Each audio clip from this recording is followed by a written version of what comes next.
Bismillahirrahmanirrahim. Assalamualaikum warahmatullahi wabarakatuh.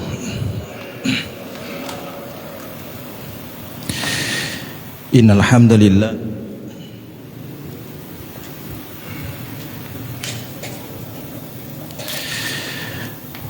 hamdalillah nahmaduhu wa nasta'inuhu wa nastaghfiruh wa na'udzu billahi min syururi anfusina wa min sayyiati a'malina. May yahdihillahu fala mudhillalah wa may yudhlil fala hadiyalah. Asyhadu an la ilaha illallah wahdahu la syarikalah wa asyhadu anna Muhammadan 'abduhu wa rasuluhu la nabiyya ba'd. Allahumma shalli ala sayyidina Muhammad wa ala ali sayyidina Muhammad kama shallaita ala sayyidina Ibrahim wa ala ali sayyidina Ibrahim wa barik ala Muhammad wa ala ali Muhammad kama barakta ala Ibrahim wa ala ali Ibrahim.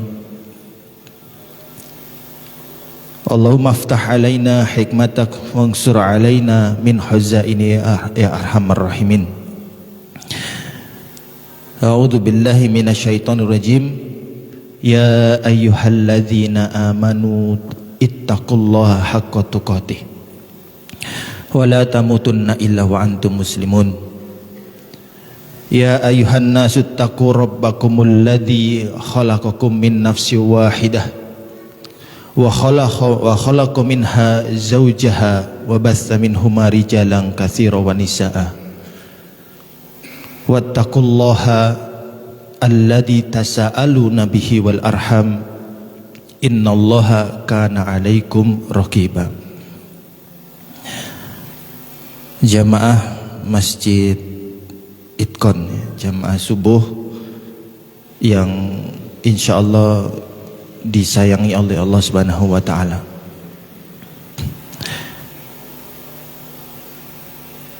Alhamdulillah kita masih diberikan kesempatan untuk kembali belajar bersama, mengkaji dan mengaji ayat-ayat Allah qauliyah dan kauniyah.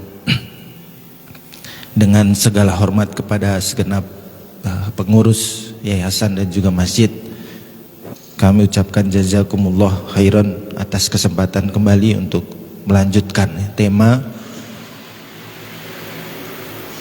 karakter mukmin untuk menyongsong Indonesia emas. Jangan sampai Indonesia cemas.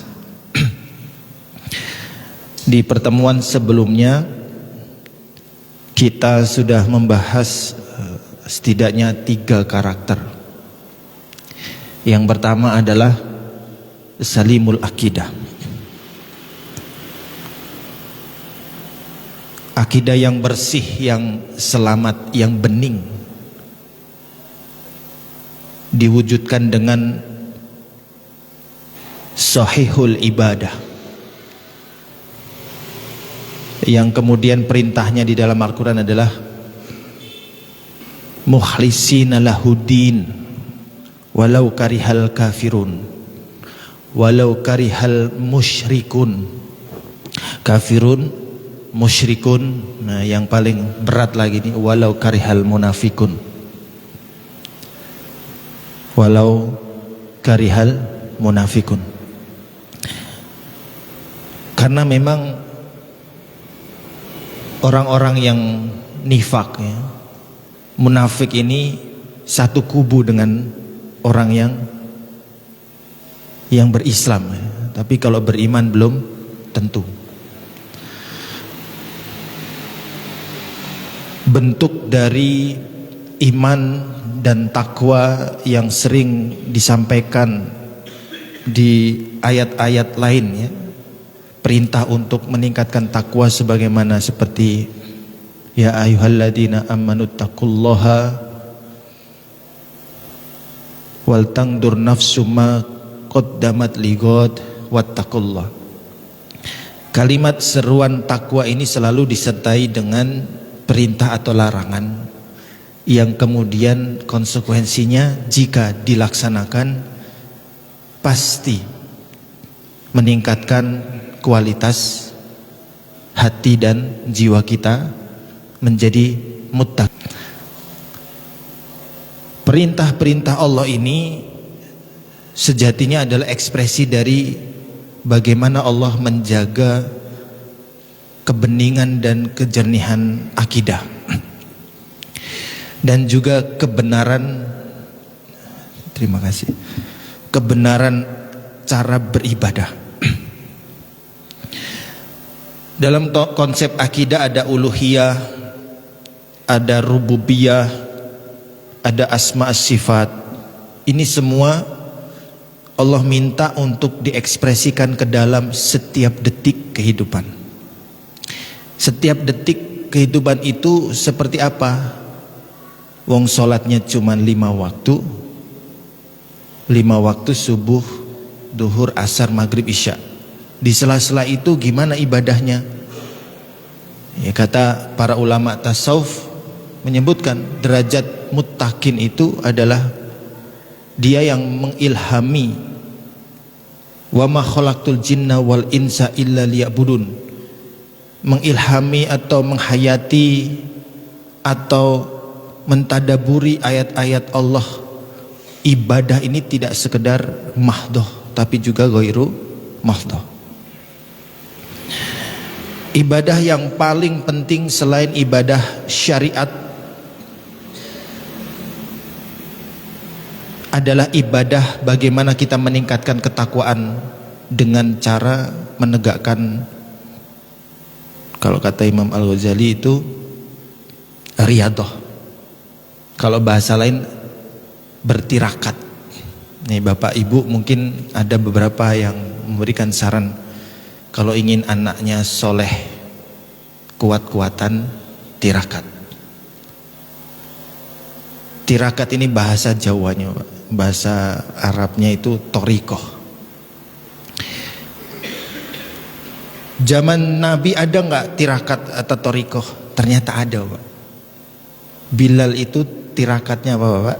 Sampai sandalnya sudah berjalan-jalan di surga. Menjaga wudhu dan sholat mutlak setelah wudhu. Itu tirakat Bilal. Tirakatnya Utsman bin Affan apa, Bapak? Nah, ini kalau bahasa lain di pengajian guru kami judulnya flexing ala Utsman. Nah, ada yang kenal bahasa flexing? Hari ini mungkin anak-anak muda ya. Flexing itu apa, Pak? Menunjukkan, apa, pamer. Boleh nggak pamer? Oh ternyata boleh, Bapak. Sahabat Utsman itu ternyata sering kemudian berinfak fisabilillah itu dengan separuh hartanya, lebih. Ya, salah satu kajian kemarin kami ikuti dari guru kami, Ustadz Asep Sobari. Ini satu guru juga dengan Kiai Hamid Fahmi Zarkashi dan lain-lain. Beliau digontor nih. Waktu perang Tabuk saja Utsman itu sedekahnya kalau dikurskan itu kurang lebih 8 miliar. Kalau dulu itu dinar ya. Ada yang menyebutkan sampai 2000 dinar. 1 dinar berapa, Bapak? Sekarang 1 dinar 4,25 gram. 1 gramnya 1,5 juta. Nah, jangan lupa nabung emas, Pak ya. Maksudnya dulu karena tidak ada uang kertas, adanya dinar. Itu sampai 2000 dinar, Pak. Bahkan disebutkan, siapa lagi yang mau berinfak? Saya lagi, ya Rasulullah. Masih ada gitu. 1000 dinar lagi. Siapa lagi? Saya Rasul. 100 paket unta dengan makanannya. Maksudnya bagaimana, Pak? Jika Bapak Ibu di sini ada yang profesinya pedagang, Jangan pernah memisahkan antara dagang dan ibadah. Ini kalau dagang seolah-olah lupa ibadah, seolah-olah ini urusan duniawi. Tidak. Orang yang iyyaka na'budu wa iyyaka nasta'in, orang yang menghayati wa ma khalaqtul jinna wal insa illa liya'budun, dia yang memahami salimul akidah dan sahihul ibadah, itu setiap detik dilakukan dalam kehidupannya.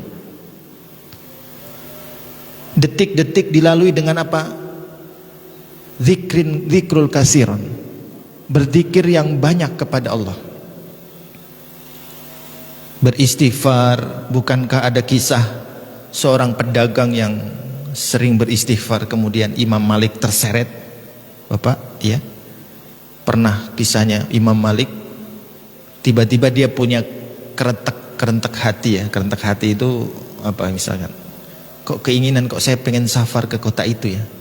Ternyata di perjalanan Bapak, hujan deras, geledek, yang membuat Imam Malik ini harus berteduh atau belum bisa melanjutkan perjalanannya. Berteduhlah beliau di masjid. Ternyata di masjid Bapak diusir. Enggak seperti Masjid Irkon, ya, 24 jam terbuka. Diusir Bapak, karena dulu nggak ada sosmed, jadi nggak tahu ini imam besar ini. Diusirlah beliau. Kata penjaga masjidnya, ini sudah dibersihkan, nggak boleh ada orang di luar, orang luar masuk. Udah bersih, udah suci. Kemudian beliau terusir, beliau mampir di salah satu kedai, ya, atau mungkin ada yang menyebutkan dipanggillah oleh si tukang kedai di sini, pedagang ini. Ya, Syekh, ta'al, gitu kan. Sini aja, daripada enggak di mana-mana, istirahatnya di sini aja. Nah, ketika beliau istirahat, beliau mengamati pedagang ini selalu beristighfar. Ketika mengadu, membuat kue, astagfirullah. Nah, inilah konsep ibadah. Utsman juga seperti itu, tidak pernah memisahkan kehidupan bisnisnya dengan ibadah. Bahkan amalan Utsman Bapak itu yang menyebutkan tahajudnya Utsman itu khatam Quran selalu. Ada yang bilang 1 kali sehari, ada yang sampai 5 kali sehari, itu khatam. Maka kalau mau rezekinya sederas Utsman, tahajud kita harus khatam Bapak, ya, khatam Quran.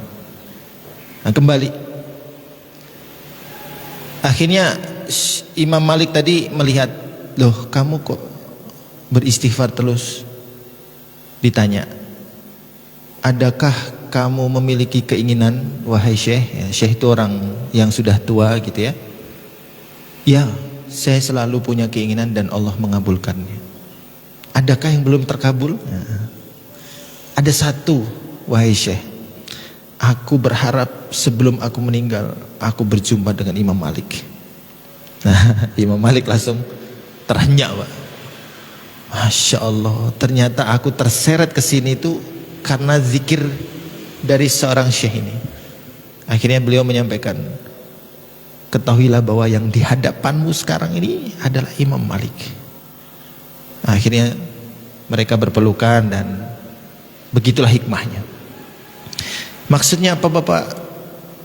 Kita bisa memilih untuk tetap terus beribadah setiap detik dalam bisnis, dalam bermajelis, dalam berorganisasi, dalam kegiatan nongkrong di warung, bisa, asal jangan miso-miso. Kayak yang viral kemarin Pak, ya. Asal jangan miso, dikit-dikit kamu nyablak, dikit-dikit begini. Kemarin tuh saya ke Surabaya di Tunjungan Plaza, ternyata ada merek ya Pak. Merek sambel COK gitu. Saking menjiwainya dia dengan umpatan itu kan. Ya kok ya laku gitu loh Pak. Emang kita tuh kadang-kadang aneh Pak, ya. Sudah tahu nasi goreng setan dibeli juga Pak. Ada juga nasi goreng apa? Nasi goreng gila kayak Pak ya. Di Jakarta itu Pak. Ini maksud apa nasi goreng gila? Ternyata pedesnya Pak. Memang kita itu harus apa Pak ya? Kalau salimul akidah, sahihul ibadah, dia pasti melahirkan akhlak yang akhlakul karimah, atau kemarin kita sebut dengan matinul khuluq. Dan akhlak yang teguh, yang karim, ini tidak mungkin bersatu dengan kalimat-kalimat yang kotor, tidak mungkin. Tidak mungkin. Ada yang beralasan, ya, sudah tahu salah masih beralasan Pak. Yang di samping-sampingnya Gus itu, tapi yang Gusnya alhamdulillah katanya sudah minta maaf, sudah apalagi, sudah insya Allah bertobat lah ya, semoga. Kita tunggu muridnya Pak, Bang Dedi. Nanti dia podcastnya udah nggak banyak miso lagi insya Allah. Nah, semoga ya. Nah, jadi nggak mungkin bersatu. Jangan bilangnya begini, ini gue, ya begini, nyablak, terus lu mau apa? Nah, ini normalisasi akhlak yang akhlak yang buruk. Padahal kalau ada orang yang jaim, jangan sama dia, jaim pol, pokoknya susah. Kadang-kadang jaim ini tertuduh Pak, jadi tersangka, seolah-olah kalau kita jaim, jaga image itu kaku. Kita itu terus kemudian harus ya yang luwes, ya luwes boleh, tapi jangan kebablasan dengan pelanggaran atau apa, normalisasi pemakluman kalimat-kalimat yang tidak baik. Di dalam Quran itu tentang kata-kata itu ada beberapa Pak. Qaulan layyinan, qaulan syadidan, ya, berkata lembut, berkata benar. Qaulan karima, berkata mulia, ya, dan banyak lagi. Ya, di soft skill kompetensi BNSPRI Bapak, alhamdulillah kami sudah mengambil sertifikasinya, dan juga Kemendikbud RI. Ada soft skill itu banyak Bapak, manajemen finansial, manajemen emosi, bagaimana membuat ice breaking Pak, itu ada kompetensinya Pak. Ternyata Bapak, kompetensi tertinggi dari soft skill yang diuji itu adalah kompetensi mengenal diri Pak. Dan inilah yang hilang dari hampir semua lembaga, hampir semua apalagi Pak, institusi, baik itu corporate perusahaan, mungkin yayasan, mungkin sekolah. Jadi kalau ada murid bermasalah, gurunya cepat-cepat menghukum. Kamu salah, kamu harus dihukum. Enggak begitu Pak cara mendidik. Kita harus menyadari Bapak bahwa setiap kita itu adalah pendidik. Amanahnya Iqra bismi rabbikal ladzi khalaq, yaitu belajar dan mengajarkan hikmah. Kita harus merasa walaupun bukan guru di sebuah SMA, walaupun bukan guru di sebuah lembaga sekolahan, kita harus merasa bahwa saya juga pendidik, minimal mendidik diri sendiri dan juga anak-anak kita. Jadi jangan sampai Bapak, itu kan tugas guru mendidik, aturan. Ya kalau susah-susah dididik di pesantren, khawatirnya di rumah itu malah tidak sadar kita merusaknya. Bapak, kan kata guru saya ngerokok nggak boleh. Kata siapa nak? Mana dalilnya? Begitu pula Pak. Emang Bapak mau anaknya ngerokok? Misal. Nah ini maksudnya Pak. Terus Pak katanya ini loh, apa kemarin ada kasus itu, intinya ada kontradiksi antara guru dan murid, guru dan wali murid ya. Akhirnya anaknya bingung Pak. Balik ke sekolahan, kata bapak saya nggak apa-apa Bu. Bingung gurunya, kasihan. Nah ini harus sinergi. Nah semua pihak ini, antara sekolahan, lembaga pendidikan itu, kemudian lembaga keluarga, ya, kemudian apalagi masyarakat, perlu sadar bahwa kita selain pedagang, selain berniaga, selain berbisnis, selain juga sebagai seorang mungkin advocate, ya, lawyer, ada tugas dan amanah Allah, yaitu mendidik diri dan memberikan akhlak yang paling baik. Ada yang kemudian menyebutkan, Bapak, dan ini saya setuju, bagaimana membela NKRI agar Indonesia emas. Ayo kita gerakan anti narkoba. Betul, Bapak, bagus. Bahkan gerakan Indonesia Keluarga Tangguh yang kami buat dan kawan-kawan, betul. Tapi yang jauh lebih penting adalah gerakan mendidik diri sendiri, menemukan jati diri kita, membenahi cara kita berakidah, tidak cuma sekedar yakin dan percaya Allah itu Tuhan kita, tapi juga mengikuti semua perintah dan menjauhi larangannya, termasuk berkata yang tidak baik dalam bercanda, termasuk tidak boleh lirik-lirik pasangan orang lain di kantor, di tempat riset, termasuk tidak boleh cepat-cepat menghukum anak sebelum meneliti dan memberikan konseling. Nggak boleh, Pak. Kita itu kayak seolah-olah suka menghakimi di luar sana, Pak. Kamu yang salah, iya aku yang salah. Ya kalau ngaku, Pak, enggak kamu, opo, ya, gitu kan, berantem. Nah ini karena tidak mengenal diri. Termasuk para, ini pesan penting untuk para yang mengaku intelektual, Pak, di luar sana, yang katanya gelar S1, S2, S3, profesor, kiai, ST, Pak, ulama, siapapun, demi Allah, sebelum menyampaikan apapun ke umat, monggo ayo kita belajar mendidik dan mengenal diri lebih jauh lagi. Beberapa oknum, Pak, bukan semua, karena banyak juga kiai kita yang luar biasa, termasuk ya kemarin ditanya seorang, ya viralnya Gus ini, ditanya kepada Gus juga, Pak. Mungkin Bapak udah tahu ya, Gus Baha ya, luar biasa, Pak. Beliau ini contoh hasil pendidikan kultur, Bapak. Beliau tidak pernah S1, S2, S3, tidak, murni pendidikan hasil pesantren. Dan beliaulah hasil pendidikan sebagaimana contoh seperti dulu Rasulullah. Mulazamah, belajar kemudian kepada guru-guru yang diberkahi, ikhlas, nggak punya sosmed, Bapak, nggak ada. Tapi ilmunya, Bapak, mengalir, netes, berkesan, dan sangat berhati-hati untuk apa? Memberikan fatwa. Walaupun ada beberapa candaan juga yang yaitu agak-agak banyol gitu ya, tapi nggak apa-apa, itu masih dalam koridor, ada ilmunya. Contoh, Pak, bercandanya Gus Baha ini misalkan, saya itu bersyukur punya istri, Pak. Istri saya itu yang penting cuma dua, satu hidup, kemudian yang kedua sholatnya menghadap kiblat, udah, Pak. Selain itu saya nggak nuntut apa-apa. Bikin kopi, saya bikin kopi sendiri. Kalau lagi kemana-mana ya saya nggak apa-apa sendiri, nggak ditemenin nggak apa-apa. Pulang saya tengok, oh masih hidup, masih sholat ke kiblat, alhamdulillah. Nggak ada banyak tuntutan. Hidup kalau kayak gitu, Pak, lapang, ya Allah.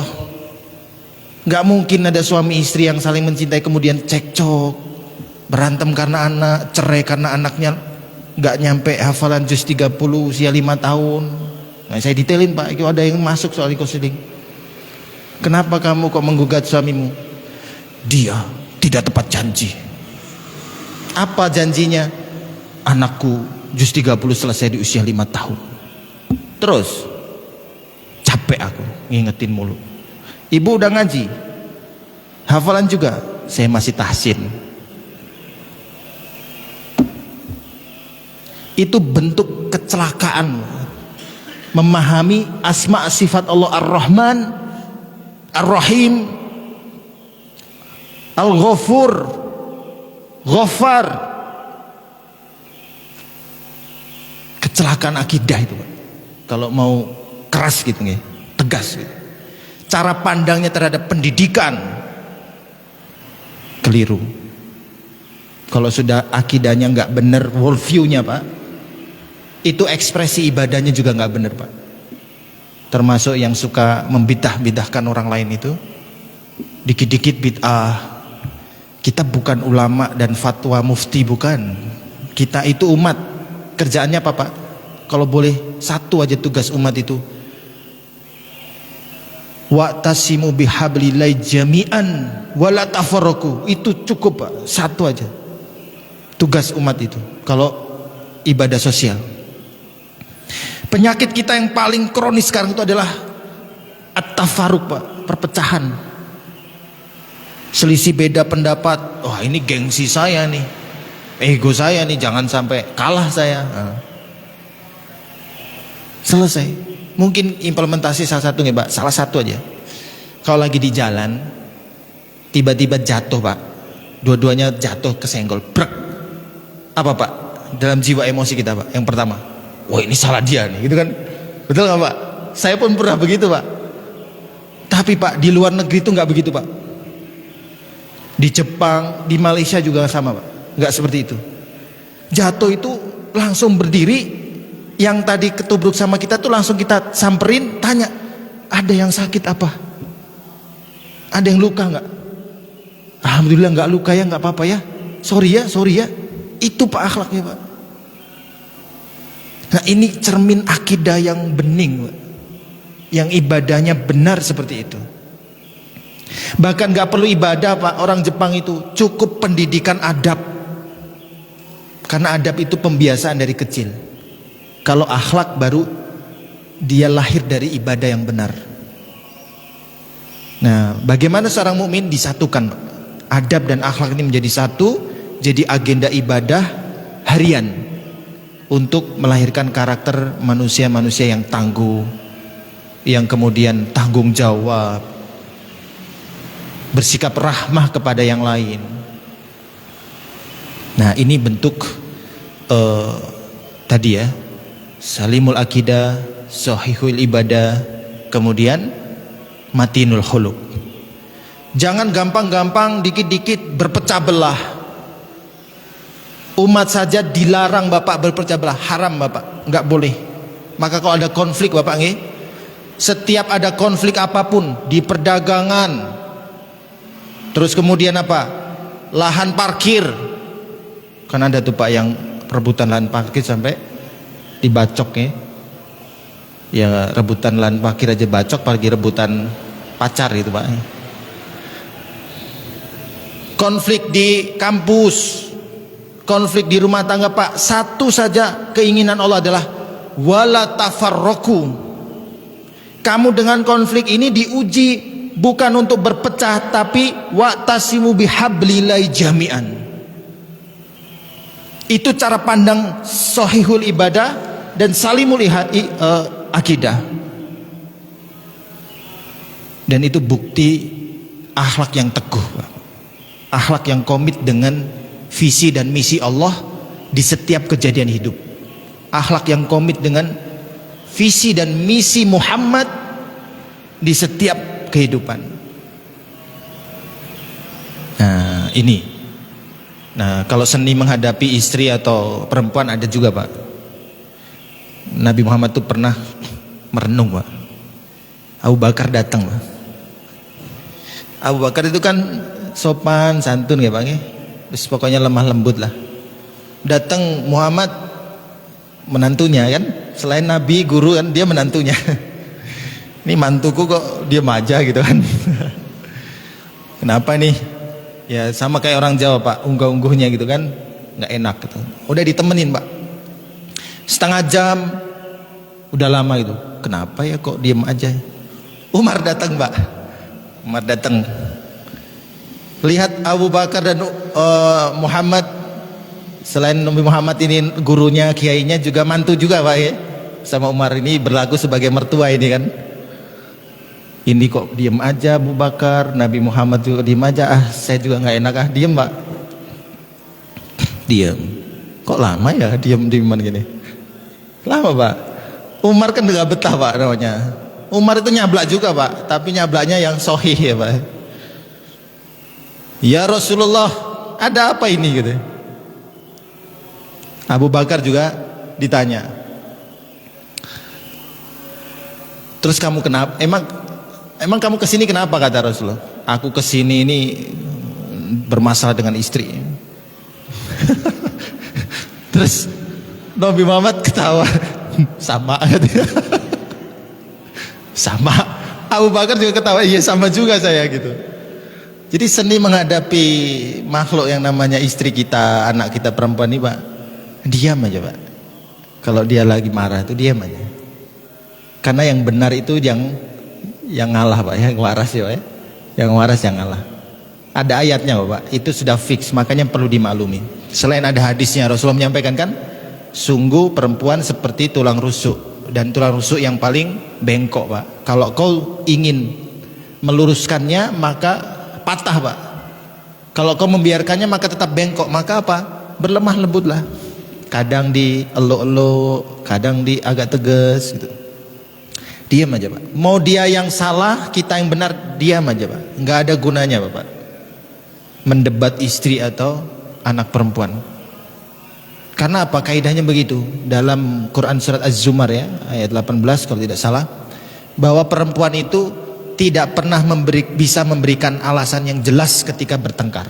Nggak bisa, Pak. Sekarang beralasan A, tengkar ya, merasa kalah, Pak, argumen karena memang kita yang benar, Pak ya. Besok cari yang B, Pak. Enggak, kemarin begini, enggak nunggu besok, Pak. Baru beberapa menit juga datang lagi. Enggak, kamu begini, udah. Sadaqallahul azim. Ya, jadi udah diam, tinggalin atau kasih bunga. Gitu, Bang ya. Atau kasih belanja, Pak. Apa? Atau logam mulia, Pak. Nih 10 gram nih. Dia pasti senyum, Pak tuh. Pasti senyum, Pak. Nih 10 gram nih. Ya, lanjut ya. Nah, jadi itulah wujud akhlak yang matinul khuluq, yang teguh dalam rumah tangga. Dia sudah faham tabiat perempuan, maka dia tidak akan pernah mau melawan. Perempuan bagaimana? Dia harus paham akhlaknya laki-laki itu ego. Maka jangan sampai menciderai ego suami, jangan. Tidak boleh. Ya kan hadis Rasulullah jelas ya, ciri khas almar'atus sholih, dia itu apa? Al-walud, al-wadud wa a'ud.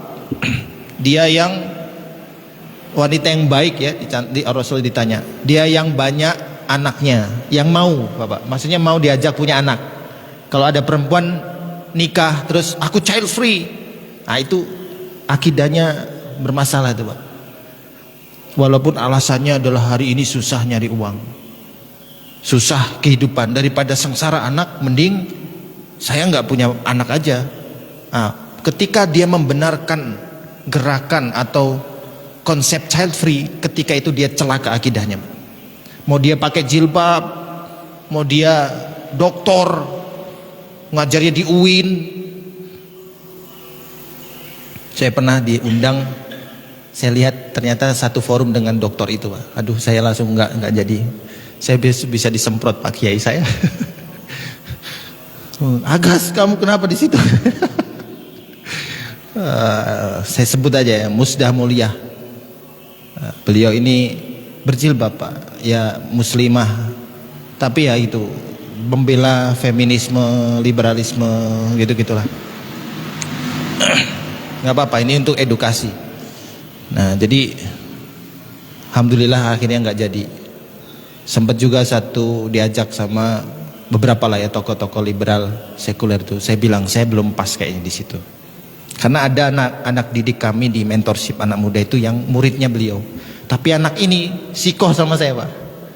Kok bisa ya, Pak ya? Makanya saya bilang ya sudah, kita bikin kegiatan yang positif. Terus saya sempat diminta, saya mau ngisi tapi kalau pas ya, saya bilang pas, saya tidak mau menyakiti juga. Saya tidak bilang kalau gurunya itu begini-begini, enggak. Saya pengen dakwahnya ke beliau ini.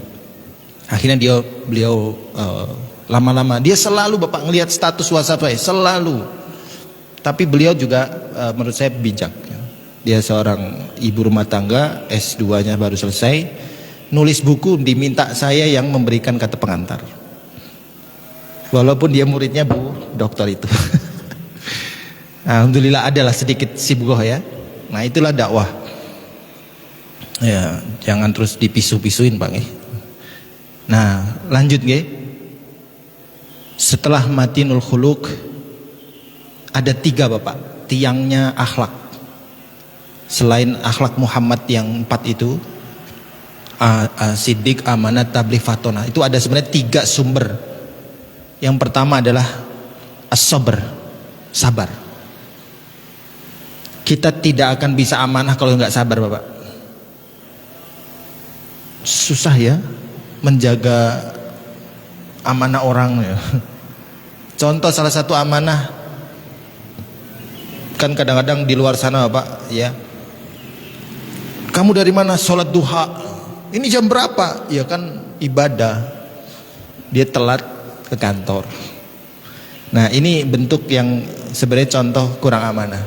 Karena perjanjian dengan kantor itu adalah dia jam ini bekerja, ya kan? Sampai selesai itu sebenarnya wajib Bapak. Jadi lebih wajib hadir dalam kantor daripada sholat duha yang sunnah.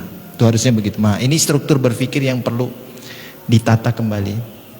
Kadang-kadang kita gitu, terlalu fokus ibadah itu seolah-olah sholat saja. Akhirnya pekerjaan di pasar, perdagangan, perniagaan di kantor atau di mana-mana, akhirnya menyepelekan. Nah itu nggak boleh. Makanya kan banyak terjadi kasus curi proyek gitu Pak. Wah ini bagus nih peluang, padahal punya bosnya atau apalagi kurang amanah intinya. Terus terjadi bos sama sekretarisnya karena sering meeting bareng gitu. Nah, ini karena kurang amanah. Amanahnya dia punya istri, sekretarisnya punya suami, ya sudah, amanahnya itu kerja fokus. Jangan bersayap kalimatnya. Kalimat bersayap itu contoh Pak, contoh ini yang level tinggi ya Pak. Seorang ustadz ditanya, Ustadz gimana kalau aku ternyata jatuh hati kepada perempuan yang sudah punya suami? Nah, repot Pak ya pertanyaannya ya. Gimana? Kaidah Imam Syafi'i Pak, saya sudah baca, sudah riset. Imam Syafi'i itu imam yang paling hati-hati. Tidak boleh melanjutkan aktivitas memenuhi cintanya yang sudah menjadi milik orang. Nggak boleh, haram. Lah kok bisa Ustadz ini bilang, ya kalau anda jujur sama Allah, berdoa sama Allah, bisa jadi itu suami istri dipisahkan. Ini Ustadz apa ini? Yang katanya syariah. Kok boleh Ustadz ya? Ya kan siapa tahu di masa depan. Yang di forum itu ada pasangan suami istri. Istrinya oleng Pak. Gara-gara istrinya juga ada kegiatan sama ustadznya itu. Kok bisa Pak? Itu celaka Pak, akidahnya itu. Dia pikir boleh kayak gitu. Nah ini salah satu contoh. Ustadz juga manusia. Artinya apa? Kalau dia nggak benar-benar jujur mengenal dirinya, amanah ilmu ini menjadi senjata perusak Pak. Kan yang bikin Fir'aun bertahta segitu lama itu kan ada penasihatnya si Haman itu Pak. Pinter Pak, cari celah kebijakan. Ini bukan pasir laut, ini sedimen misalnya. Itu contoh. Jadi makanya Umar itu menyampaikan, belajarlah, berilmulah sebelum engkau memimpin. Karena kalau udah memimpin Pak, nggak sempat belajar Pak. Adanya apa? Kebijakan, membuat program. Dan dalam kitab Al-Ahkam Al-Sultaniyah ini Pak, disebutkan Imam Marwadi, menjadi pemimpin itu adalah peluang beramal jariah yang paling besar Pak. Dan kita bisa nggak berkontribusi? Bisa Bapak. Kita pilih pemimpin itu, kita dapat kredit poin Pak. Oh pemimpin itu jadi kebijakannya bagus. Misalkan mohon maaf, dulu siapa yang memilih yang punya kebijakan membuat Jembatan Suramadu itu Pak, misal. Oh itu Pak, setiap orang lewat Bapak dapat tuh pahalanya kalau kita memilih pemimpin itu. Nah ini maksudnya Pak, segitu pentingnya pemimpin, orang berintelektual yang punya jabatan. Lah ini kok orang berpengetahuan agama omongannya kok memprovokasi, akhirnya berantem itu suami istri, cerai. Ngakunya ustadznya single, ternyata Pak udah punya anak. Ngakunya Pak, itu juga kecelakaan tuh. Kalau jadi ustadz jujur, saya sudah punya istri bapak ibu, ya kan masih bisa nambah gitu Pak ya katanya. Itu soal lain, soal lain. Pun juga kalau mau nambah, jangan istri orang. Banyak yang janda tuh, yang perlu janda lagi. Nanti saya kepleset lagi Pak. Banyak yang gadis itu, gadis. Kan gitu Pak, ayat poligami itu gadis yatim piatu Bapak. Kalau jadi jangan kamu mengambil harta mereka dengan cara yang zolim, ambil dengan cara yang baik. Ketika ya anak yatim itu kemudian sudah bertumbuh jadi dewasa gadis, kembalikan. Kalau nggak mau, kamu mau menguasai dia, nikahi. Maksudnya apa? Ya rangkul dia, lindungi dia, haknya kasih, muliakan. Bukan bersayap-sayap godain istri orang gitu. Nah itu Pak, itu kecelakaan orang yang berilmu itu kayak gitu. Berpengetahuan agama tapi omongannya membahayakan, ya, akhlaknya bermasalah. Nah, berikutnya qawiyul jism, orang yang diimpikan oleh peradaban emas Indonesia ini, pemimpin yang seperti apa? Selain akidahnya kuat, yang selamat, ibadahnya kuat dan juga benar serta tepat, kemudian akhlaknya juga kokoh, yang kuat, teguh dengan visi dan misi Allah, yang teguh dengan komitmen bersama misi Muhammad Rasulullah.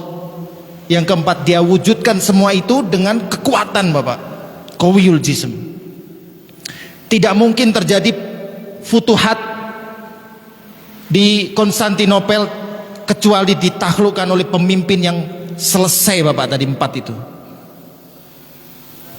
Tapi mungkin juga ada case lain seperti Sudirman, nggih. Sudirman juga sakit tapi dia berhasil memimpin perlawanan gerilya. Itu soal lain.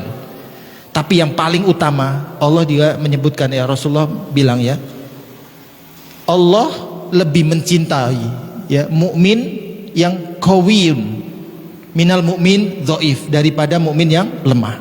Nah, qawi di sini ulama menyebutkan pemikirannya, akidahnya, akhlaknya, jisemnya, jasad, hartanya, itu Allah lebih cinta. Nah, al-mu'minun qawi wa ahabbu ilallah ya. Khairu wa ahabbu ilallah minal mu'min dhaif. Nah, ini karakter yang harus dimiliki. Sudah nggak usah menilai orang lain, yuk diri kita. Minimal aku sudah kuat di sisi apa? Pemikiran sudah kuat, ibadah gimana? Oke, ibadah ternyata perlu diperkuat. Ini sudah kuat semua, apa yang kurang lagi? Oh, ternyata aku perlu memperkuat akhlak. Setelah akhlak kuat, oh aku perlu memperkuat jasmani saya, fisik, betul. Nah ini bapak-bapak ini perkasa semua ini, subuhnya ini, Masya Allah, seolah usia 17 lagi. Nah, qawiyu jism. Nah jadi ini juga hadis pamungkas Bapak. Saya izin bacakan artinya secara menyeluruh ya. An Abi Hurairah radhiyallahu anhu qala Rasulullah sallallahu alaihi wasallam al mu'minu qawiyyun khairu wa ahabbu ilallah minal mu'min dhaif wa fi kulli khair. Nah, walaupun Allah itu membelah, aku lebih mencintai yang kuat daripada yang lemah. tapi bagiku dua-duanya baik. Wa fi kulli khair. Ihris ala ma yanfa' wasta'in billah. Ini juga salah satu hadis yang saya suka, Pak. Bersungguh-sungguhlah terhadap apa yang bermanfaat kepada kamu. Apa? Kajian subuh bermanfaat, sungguh-sungguh. Ikut program Gerakan Indonesia Keluarga Tangguh, sungguh-sungguh. Gak bisa tenaga, ya hartanya boleh. Karena hadis Rasulullah yang lain disebutkan, siapa yang membiayai jihad, dialah mendapat pahala jihad. Gak ada yang dikurangi sedikit pun. Ihris ala ma yanfa' wasta'in billah wala ta'jas. Bersungguh-sungguhlah kepada apa yang bermanfaat. Kemudian apa? Wasta'in billah, mintalah tolong sama Allah. Tetaplah terus berdoa. Ihdinas siratal mustaqim, ya Allah. Iyyaka na'budu wa iyyaka nasta'in. Makanya Al-Fatihah ini perlu dibedah, Bapak. Nanti mungkin ada kajian tadabbur gitu ya. Mungkin tafsir juga, tapi yang lebih mendalam tadabbur, Bapak. Karena tafsir itu tugas para kiai, para intelek yang dengan punya ilmu alatnya. Kalau tadabbur itu kewajiban setiap insan. Sebagaimana tadi kewajiban mengenal diri, tadabbur ini wajib bagi kita. Nggak ada yang bisa gantikan. Kita punya kewajiban untuk mentadaburi Quran, wajib. Lebih wajib daripada 3 kali makan sehari. Kalau 3 kali makan sehari ini, kalau kita nggak makan lemas banget. Wajib pula itu. Lanjutannya, wa in asobaka syai'un fala takul lau, ya kan? Lau fa'altu ka'annaka kadza wa kadza. Jika kamu, mohon maaf, mintalah tolong sama Allah, wala ta'jas, dan jangan lemah, jangan malas, jangan dikit-dikit mager, rebahan, generasi rebahan, Pak. Itu sebenarnya 2 pisaunya, Pak. Generasi rebahan itu anak-anak itu rebahan masih bercuan, pakai ngetik gitu, Pak. Masih ngetik, itu dia maksud dengan rebahan tapi produktif. Alangkah baiknya, ya kan, Pak, ngetiknya sambil workout gitu kan, Pak. Angkat beban, six pack. Karena six pack ini sunnah juga, Pak, ternyata menjaga tubuh. Rasulullah itu hanya sekedar, mohon maaf, Pak, Rasulullah pernah ada kisahnya mengganjal perut dengan batu, ya, saking kelaparannya, Pak. Itu cuman momen beberapa bulan saja, Pak. Atau pernah mungkin paling banter di Mekah 3 tahun boikot itu. Setelah itu, Bapak, Rasulullah badannya luar biasa, Pak. Kuat, bahkan beliau bisa mengalahkan 10 kekuatan orang yang paling kuat. Khalid bin Walid, Umar, jangan ditanya lagi badannya. Jadi sebenarnya six pack itu sunnah, Pak. Berbadan bugar dan kekar itu.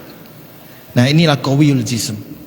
Kekuatan futuhat, ya, pembebasan Konstantinopel, pembebasan Baitul Maqdis itu hanya akan bisa produktif atau mohon maaf efektif, ya, lebih efektif dan cepat kalau pasukannya itu qawiyul jism. Bagaimana bisa bertarung memanah, Pak, kalau batuk batuk harus istirahat dulu, ayo diobatin dulu. Nah, gitu, guys. Jadi ikhris ala ma yanfa wasta'in billah wala ta'jas, dan jangan kau lemah. Terus selanjutnya, apabila engkau ditimpa musibah, man asoba min musibatin illa bi'idnillah, ya, semua musibah itu diizinkan oleh Allah. Jika ditimpa musibah, kata Rasulullah, jangan berkata seandainya aku berbuat demikian maka aku akan demikian. Udah lewat. Yang sudah lewat, alhamdulillah ala kulli hal. Minta maaf sama Allah atas kekurangan. Astaghfirullah wa atubu ilaih. Setelah itu hari ini isi dengan ihris alama yanfa wasta'in billah. Nah, kemudian di sini juga disampaikan, maka katakanlah qadarullah wa masya'a fa'al. Oh, udah takdir Allah nih, seperti ini, ya. Kalau Allah ingin berbuat apa saja, maka kun fayakun, dia pasti akan jadikan, dia kendaki. Karena ucapan seandainya itu adalah membuka pintu setan. Mungkin Gus itu juga bilang seandainya aku nggak ngomong begitu gitu. Bisa jadi Pak. Aku tidak akan kehilangan jabatan. Kan mundur Pak. Nah, alhamdulillah mundur Pak, nggak dipecat Pak. Kalau mundur tuh masih terhormat Pak. Dia rujuk ilal haq Pak. Jadi orang bersalah itu 3 syaratnya biar menjadi Allah cinta. Pertama, dia bertaubat. Yang kedua, dia berislah, memperbaiki kesalahannya. Yang ketiga, rujuk ilal haq. Dia mau rujuk kepada kebenaran, termasuk apa? Kembali ke jalan yang benar. Jangan berbuat salah, nggak mau ngaku salah, malah nyalain orang lain. Itu kan cuman bercanda. Nggak boleh, harus mengaku kesalahan. Nah ini kemudian Allah cinta ya. Taubat insyaf, berislah, kemudian rujuk ilal haq, memperbaiki apa yang dia rusak dan tidak akan mengulangi lagi. Selama itu belum dilakukan Pak, itu seumur hidup akan jadi bayang-bayang kesalahan, bahkan akan dimintai tanggung jawab sampai akhirat. Nah, mungkin itu dulu tambahannya. Insya Allah akan kita lanjutkan lagi di pertemuan berikutnya. Masih ada 5 setidaknya akhlak yang kita butuhkan untuk menyongsong sebelum Indonesia emas, keluarga emas ya Pak ya. Keluarga yang unggulan, yang tangguh dan amanah insya Allah. Demikian, alafu minkum. Assalamualaikum warahmatullahi wabarakatuh. Ada pertanyaan mungkin? Tercukup? Monggo Bapak.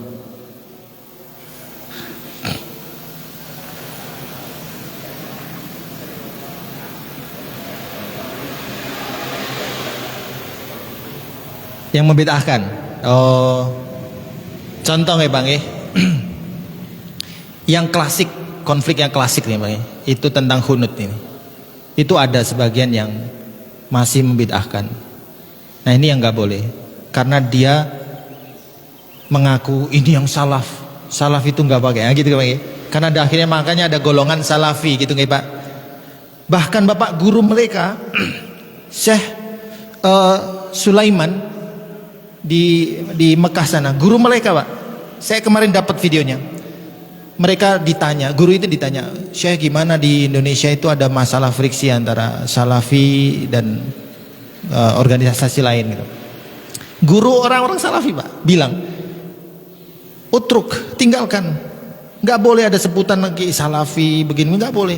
Kita muslimun semuanya, kullu, kita orang beriman. Tinggalkan itu kayak gitu, seperti itu. Istilah-istilah yang mengkotak-kotakan nggak boleh. Itu guru mereka Pak. Jadi sebenarnya kenapa itu jadi tren sebutan, akhirnya memisahkan, oh yang itu bukan salafi karena melakukan itu, yang ini enggak. Itu ya karena ada perasaan merasa lebih baik Pak. Ada perasaan bahwa yang gini itu lebih baik, sehingga dia berhak menghakimi orang yang tidak satu golongan. Nah ini merasa lebih baik boleh Bapak, asal jangan menjadi ekspresi merendahkan orang lain. Iblis itu menjadi dosa dan akhirnya tidak diampuni karena ekspresinya ana khairum minhum. Seandainya dia nggak ngelakuin itu, nggak boleh berandai-andai pula Pak ya. Nggak ada musuh kita pula nanti. Nggak punya musuh kita. Nah itu Pak. Jadi di perasaan, dalam konsep akidah kita harus yakin Islam yang paling benar di antara agama lain. Harus. Kita yang paling benar daripada orang sekuler liberal. Harus. Tapi dalam konsep dakwah, ya, bil hikmah wal mau'idatul hasanah. Kita nggak boleh ngehakimi orang lain, nggak boleh.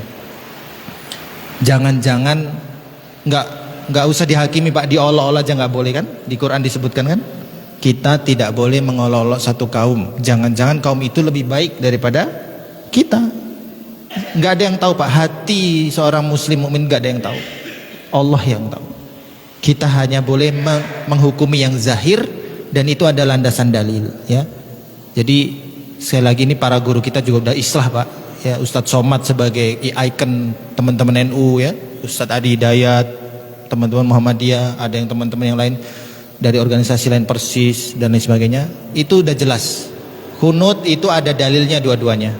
Mau nggak kunut juga ada dalilnya. Ujungnya para sahabat. Ada yang Ibnu Mas'ud, ada yang kemudian satu lagi kalau tidak salah dia jalurnya Abu Bakar atau Umar. Nah gitu ya. Jadi kita nggak boleh cepat-cepat menghakimi bid'ah.